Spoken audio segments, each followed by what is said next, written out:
The call came at the final hour of my deployment. Static. Sobs. My daughter's voice cracking through the line. "Dad, he's here! Mom's fiancé! He put a shock collar on me! His friends keep pressing the button. They say they're going to put me down at midnight." A scream. Then silence. I froze. Not because I was helpless, but because the words rearranged something inside me, shifted my blood into ice. Her next words tore whatever humanity I had left. "He made me eat from a bowl on the floor." The line went dead, and so did I. Training took over. My hands didn't shake, my mind didn't wander. There was only clarity. Absolute, cold, precise. They thought they were playing a game. They didn't understand they had already signed their own death warrant. On the flight back, the silence pressed heavier than the engines. My mind replayed the details in fragments. The collar, the bowl, midnight. But beneath the rage, something sharper twisted. Why was he even in my house? Why did she, my wife, allow this man anywhere near our daughter? A memory surfaced, her evasive texts, the missed video calls, the laughter off-screen when she thought I couldn't hear. At the time, I dismissed it. War does strange things to distance. But now, I couldn't ignore the echo. The betrayal wasn't only what he did to my daughter, it was what she allowed. Infidelity, a double life. Her silence, the heaviest weapon of all. I told no one. Not my unit, not my commanding officer. Suspicion is quieter than grief, and far more lethal. I didn't storm home. That would have been too merciful. I observed, quietly, calculated. Bank records. She had joint accounts I never touched. I touched them now. Transfers to hotels, to jewelry stores I never saw. Phone records, calls to a number saved under Anna. At midnight, at dawn, never when I was home. I traced the number. It wasn't Anna, it was him.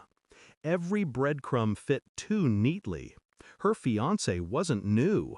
He wasn't temporary. He was her shadow life, built in my absence. And my daughter, the casualty of their amusement. I requested DNA testing.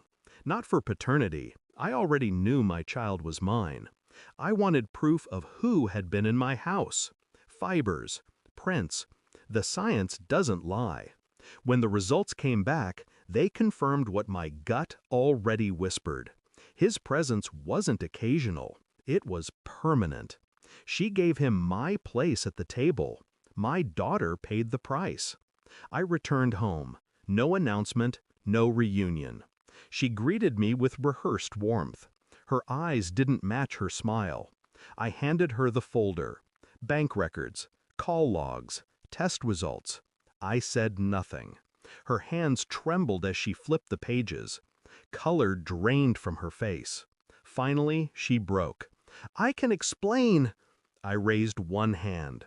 Silence. The room stilled. The only sound was the paper slipping from her grip, scattering across the floor like broken glass. She saw the truth written in my eyes. I already knew. And worse, I had proof.